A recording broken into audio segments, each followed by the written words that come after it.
Hello दोस्तों, आज हम आपको माता सती और देवी पार्वती के जन्म की संपूर्ण कथा सुनाने जा रहे हैं।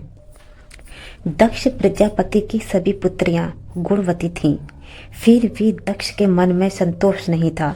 वे चाहते थे कि उनके घर में एक ऐसी पुत्री का जन्म हो जो सर्वशक्ति संपन्न हो, ये सर्वजनिक हो। अतः दक्ष एक ऐसी ही पुत्री के लिए तप करने लगे।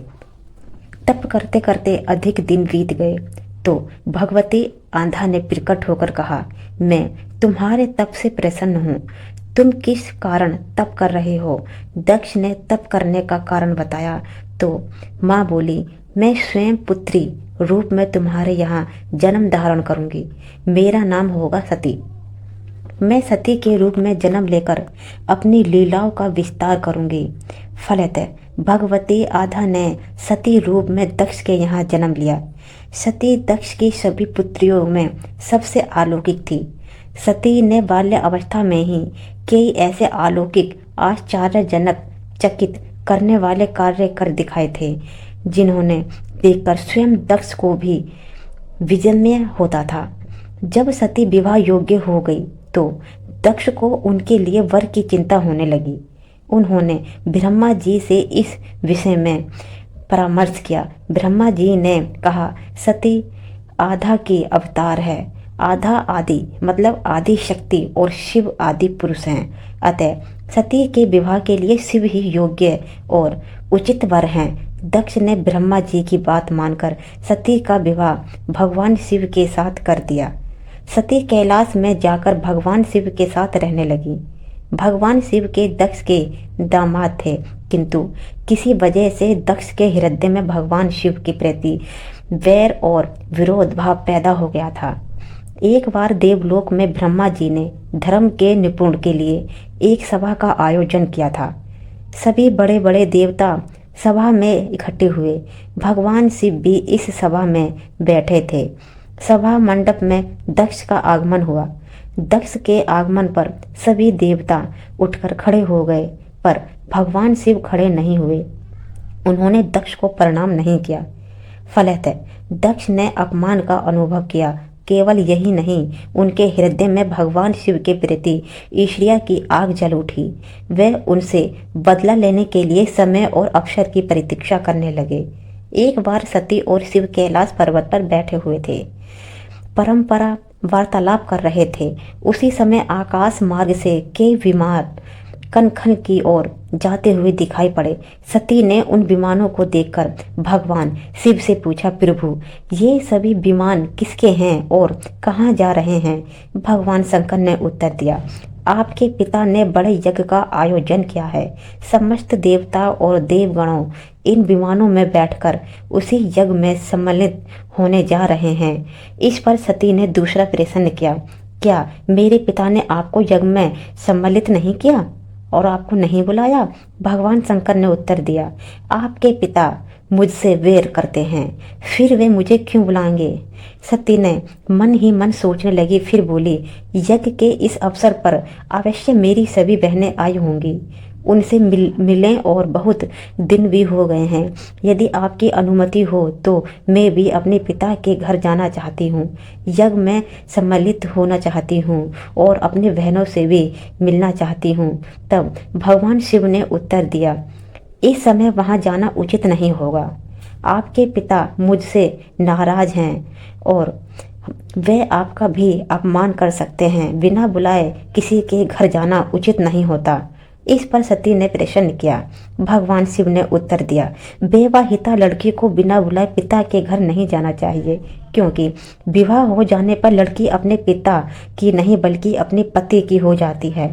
पिता के घर में उसका संबंध टूट जाता है। लेकिन सती पीहर जाने के लिए हट करती रही, अपनी बात बार बार दोहराती रही।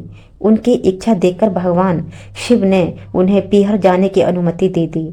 उनके साथ अपना एक गण भी साथ में भेज दिया। उस गण का नाम वीरभद्र था। सती वीरभद्र के साथ अपने पिता के घर चली गईं। घर में सती से किसी ने भी प्रेम पूर्वक वार्तालाप नहीं की। दक्ष ने उन्हें देखकर कहा, तुम क्या यहाँ मेरा अपमान कराने आई हो? अपनी बहनों को तो देखो, वे किस प्रकार भली भांति के अलंकारों और सुंदर वस्त्रों में सुसज्जित हैं, और तुम्हारे शरीर पर मात्र बांधावर।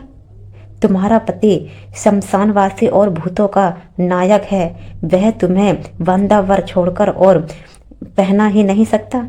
दक्ष के कथन से सती के हृदय में पश्चाताप का सागर उमड़ पड़ा। वे सोचने लगी, उन्होंने यहाँ आकर अच्छा नहीं किया। भगवान ठीक कह रहे थे, बिना बुलाए पिता के घर में भी नहीं जाना चाहिए, पर अब क्या हो सकता है, अब तो मैं आ गई हूँ। पिता के कटु और अपमानजनक शब्द सुनकर भी सती मौन रही।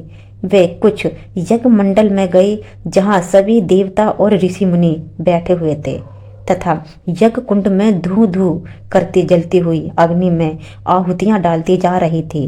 सती ने यज्ञ मंडप में सभी देवताओं के तो भोग देखे, किंतु भगवान शिव का भाग नहीं देखा।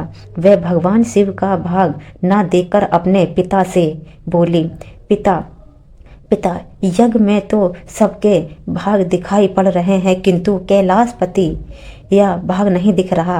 आपने उनका भाग क्यों नहीं रखा? दक्ष ने गर्व से उत्तर दिया, मैं तुम्हारे पति शिव को देवता नहीं मानता।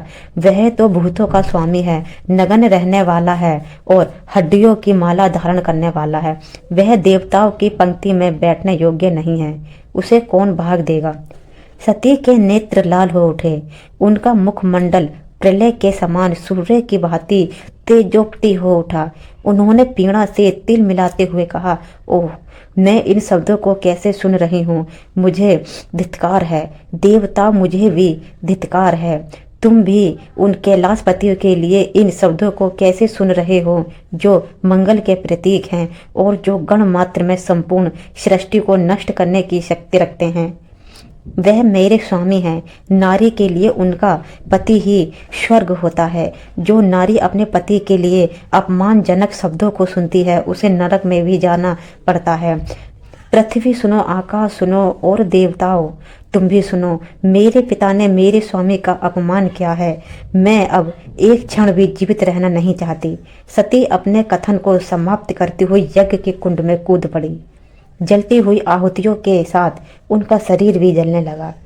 यज्ञ मंडल में लखवली पैदा हो गई। हाहाकार मच गया। देवता उठकर खड़े हो गए। वीरभद्र क्रोध से कांप उठे। वे उछल उछल कर यज्ञ का विवध करने लगे। यज्ञ मंडप में भगदड़ मच गई। देवताओं और ऋषि मुनि भाग खड़े हुए। वीरभद्र ने देखते हुए दक्ष का मस्तक काटकर फेंक दिया। समाचार भगवान शिव के कानों में भी पड़ा। वे प्रचंड आदि की भांति कनखल जा पहुँचे। सती के जले हुए शरीर को देखकर भगवान शिव ने अपने आप को भूल गए। सती के प्रेम और उनकी भक्ति ने शंकर के मन को व्याकुल कर दिया। उन शंकर के मन को व्याकुल कर दिया जिन्होंने काम पर भी विजय प्राप्त की थी और जो सारी सृष्टि को नष्ट करने की क्षमता रखते हैं। वे सती के प्रेम में खो गए। वे शुद्ध हो गए। भगवान शिव ने उन्नत की भांति सती के जलते हुए शरीर को कंधे पर रख लिया। वे सभी दिशाओं में भ्रमण करने लगे। शिव और सती के इस अलौकिक प्रेम को देखकर पृथ्वी रुक गई, हवा रुक गई, जल का प्रवाह ठहर गया और रुक गई देवताओं की सांसें। सृष्टि व्याकुल हो उठी। सृष्टि के प्राणी पुकारने लगे। भयानक संकट उपस्थिति देखकर सृष्टि के पालन भगवान विष्णु आगे बढ़े। वे भगवान शिव को वे सुधि में अपने चक्र से सती के एक एक अंग को काट काट कर गिराने लगे। धरती पर ये स्थान हो गया कि सती के अंग कट कट कर गिरने लगे।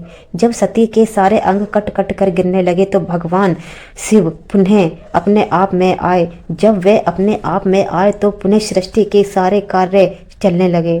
धरती पर जिन स्थानों पर सती के अंग कट कट कर गिरे थे, वे ही स्थान आज शक्ति पीठ माने जाने लगे। आज भी उन्हीं स्थानों में सती का पूजन किया जाता है, उपासना की जाती है। धन्य था शिव और सती का प्रेम। शिव और सती के प्रेम ने उन्हें अमर और वंदनीय बना दिया। पार्वती के रूप में जन्म। बाद में सती के विरह में शंकर जी की दयनीय दशा हो गई। वे हर पल सती का ही ध्यान करते रहते और उन्हीं की चर्चा में व्यक्त रहते। उधर सती ने भी शरीर का त्याग करते समय संकल्प लिया था कि मैं राजा हिमालय के यहाँ जन्म लेकर शंकर जी की अर्धांगिनी बनूंगी।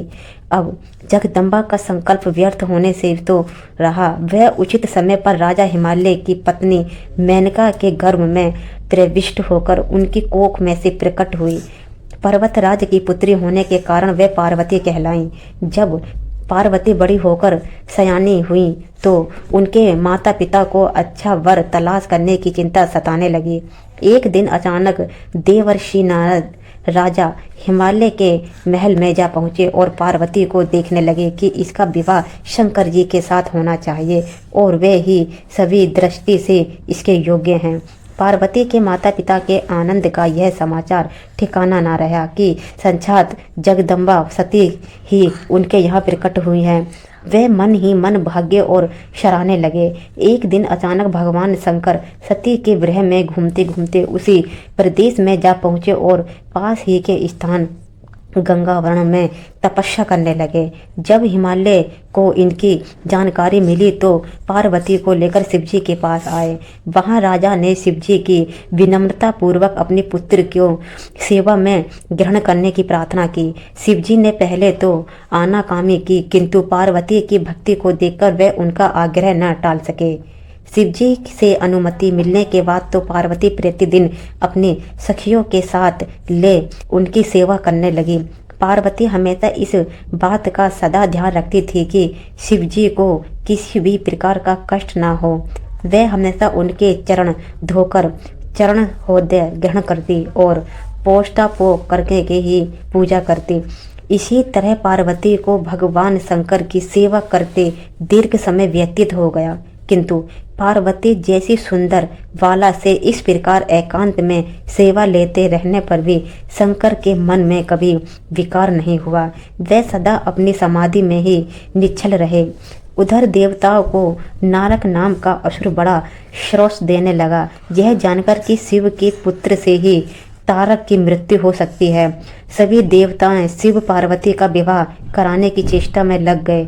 उन्होंने शिव जी को पार्वती के प्रति अनुरक्त करने के लिए कामदेव को उनके पास भेजा, किंतु पुष्पा योद्ध का पुष्पवाड़ में शंकर के मन को विक्षुब्ध न कर सका। उल्टा कामदेव उनकी क्रोधाग्नि में भस्म हो गया। उसके बाद शंकर जी भी वहां अधिक रहना अपनी तपस्या के लिए अंतर्यामी समझ कैलाश की ओर चल पड़े।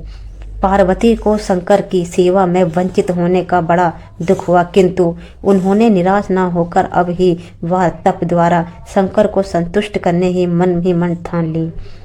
उनकी माता ने उन्हें सुकुमार एवं तप के अयोग्य समझकर बहुत मना किया, इसीलिए उनका उमा नाम प्रसिद्ध हुआ, किंतु पार्वती पर इसका असर न हुआ।